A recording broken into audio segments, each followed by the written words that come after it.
Doesn't look too bad, I guess. I'm here today with Brian and his Model Y.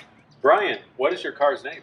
It's actually 121 gigawatts from Back to the Future. We have the custom plate coming. It's just taking forever to get plates right now. How long have you had your vehicle? I've had it since right before Christmas, December 20th, I think was the delivery date. Awesome. Merry Christmas, right? Yeah. Yeah. Is this your first electric car? It's actually my second electric car. And I think it was 2013. We purchased a Nissan Leaf. And we still have the Nissan Leaf. It's been a great car. So this is our second. The Leaf just doesn't have the distance that is required. It's great for around town, but that's about it. What is a Leaf's range? The one that we have is 79 miles. Okay. So it's kind of, we joke and call it a glorified golf cart. So, what about your Model Y? What's the range on this? 320. 320, wow.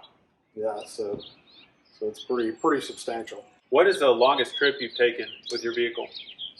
The longest trip we've done is to Atlanta.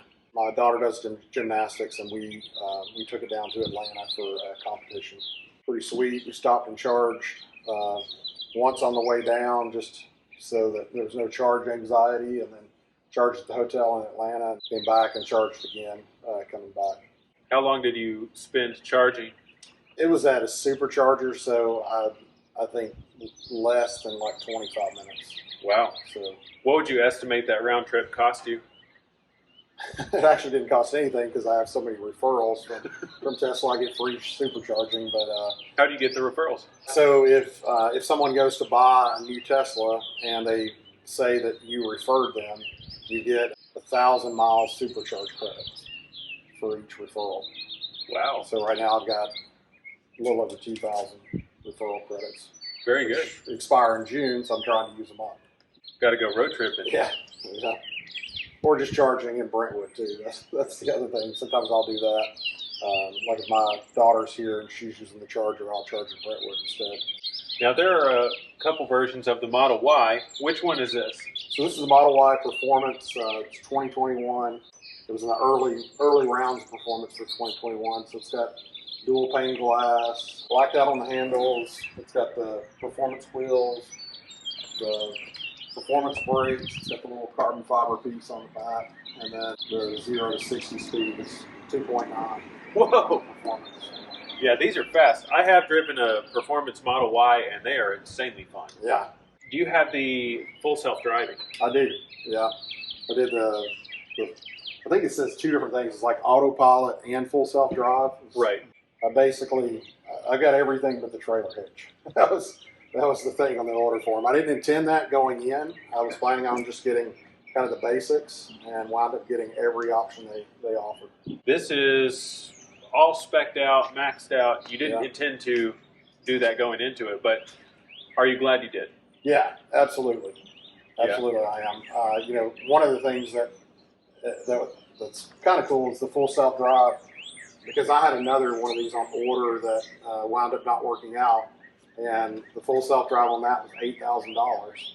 And whenever this one, we went to the 2021, it was $10,000, so I was able to still get it at a good deal. How often do you use the self-driving features?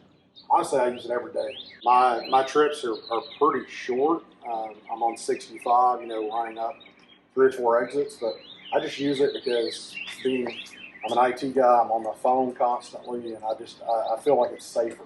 And it's just easier for me to do that. So you have family, some kids. What do your kids think of the Tesla? Oh, they love it.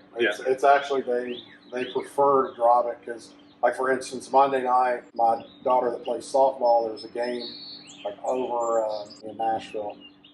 We got over there for the game, watched the game, and then we had to wait for the second game. So, it was kind of chilly, so we hopped in the car, turned on Netflix, watched an hour worth of Netflix while we were waiting for the next game to start. So, wow. They love that feature for sure. What advice do you have for somebody that is also considering perhaps a Model Y or a Model 3? Why did you choose the Model Y? This is actually the third one that I had on order. So when the Model Y was first released, I immediately jumped on it because it had the third row seats. They advertised as an option, said it's going to be available like mid last year. So we were going to use it as a minivan replacement with the third row seats. And then it kept getting pushed and pushed and pushed. So that's whenever I canceled that order and ordered the 2020 Model Y. That was one of the things that was selling fact to me, because, at the price point, going from the Leaf to the Y seemed to be a justifiable move financially. A little more space in here than the Model 3. Yes, yeah, for sure. So for the person that is about to order a Tesla, what practical advice would you give them, especially if they haven't gone EV yet? The key thing for us is, and we're eventually going to do 2 Teslas. We'll probably do an X just for the space factor of it. It takes a little bit of planning for road trips, but at the same time, I think you'll find that, one of the key things that I really like about it is not going to the gas stations, especially with COVID going on. You're not exposing yourself to tons of traffic. You go charge and go and that sort of thing.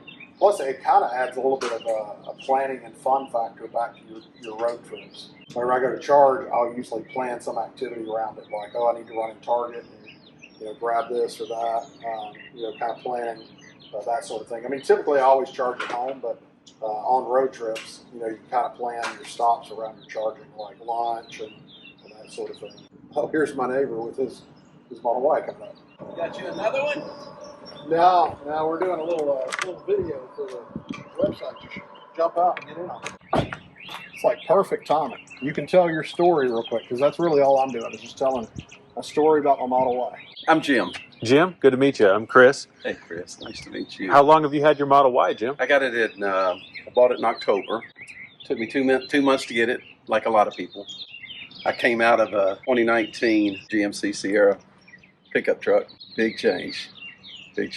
Well, I love it. I'm not driving very much. I've got 2,700 miles on it. One of the cool things about Jim's Tesla is he's got the front actuator. I haven't put it on yet, but that's hopefully one weekend soon, now that the weather's getting better. And I want to do one on mine for sure, because I hate whenever I open the hood when it's clean, touching the hood to latch it. I keep a rag in my door. The only thing I use the front for is picking up fast food, because I don't want the smell in the car, so I put all my, not just fast food, but any food order. Like, okay, it won't smell. One time pizza got picked up in it, and it took 3 days for the smell to get out of the car. Put it in the front. Honestly, and I don't know if you run into this same thing, but I get into, like, my wife's fan all the time, and I'm reaching for the stalk. Because I'm programmed. And then the other thing that's really crazy is I'll get in it, and let's say we're down here pulling out at Berry Farms or something. I'm used to just bam, it just takes off and goes. Yeah, I mean, you're right in behind the car that passed you, running 40. Yeah, and like this morning I was pulling out down there, and I'd like nailed it in her car because there's a lot of traffic, and it starts spinning tires, and I'm like, okay, I'm not in the Tesla. Well, so the worst thing for me is when I pull in the garage and I forget to turn the car off. Stephanie said, "Did you turn the car off?" And I said, "Well, maybe not." What's the longest road trip you've taken? Just to the Alabama line. And like I said, I only have 2,700 miles on a car that I've had since October. So right. You get any range anxiety with that? Well, I did then, because I didn't charge it all the way up. I left here at it was at 80%. It was pretty cold that day. Yeah. And I had to run over to Columbia. I got home with 7 miles left. Wow. Cutting it pretty close. Yeah, I was sweating it. And I didn't take my cord with me, because I leave it attached in my garage. And I wasn't even thinking about it. Yeah, that's true. Still made it to Alabama, lining back in the cold at 80%. Well, and made a detour to the other side of Columbia, Tennessee, and then came up. I don't even know what the mile was, but it was. That's I awesome. got home with 7 miles left. I know that. I was sweating it. Yeah. Here, and I put these in. Oh, that's awesome. And then I bought a little mat for the bottom. So I'd say one thing bad about this, and he has the same problem. So when you go and pull your Tesla in your garage, right? I pull mine in the first day. I'm so excited. I got home. Of course, it's raining. And I go and open this. Goes all the way up. And I'm like looking around talking to kids, and bam, it hits the garage door, because it goes so high But now me and Jim both have our set so they don't hit our garage doors. But every time I go to get groceries, I hit my head. So you got to get that Tesla push up like every time. If not, you're going to wind up knocking yourself out. And my wife's hit herself twice really hard with it. But you know, there's nothing you can do because the trunk lid's so high that it wants to hit the door. Oh, that is cool. I got a Little organizer for your frunk. Yeah. I could put my drinks. You know, whenever I go pick up the fast food or whatever, I put my drinks up there now. That's a unique one of those. So, Jim and Brian, what final thoughts would you have for someone considering an electric vehicle? I mean, for me, it's a no-brainer. You know, like I said earlier, not going to the gas stations anymore, and I'm a tech guy. I love all the technology. I love the technology in there for the kids, the safety, and all that. And mine is pretty much the same. I have let my younger kids, most of their friends have driven my car, and every single one of them, before they drive it, they're saying, this is what I want. I want to get out of school, I want to get out of college, I want to raise enough money to buy me a Tesla. And it's the most fun. And I'm an old guy, but I'm a tech guy. And I love the technology. I love the simplicity. When you get in, there's nothing right in front of you, which is, I think, is pretty cool. But the acceleration, the handling, I have owned many cars, and this is by far my favorite.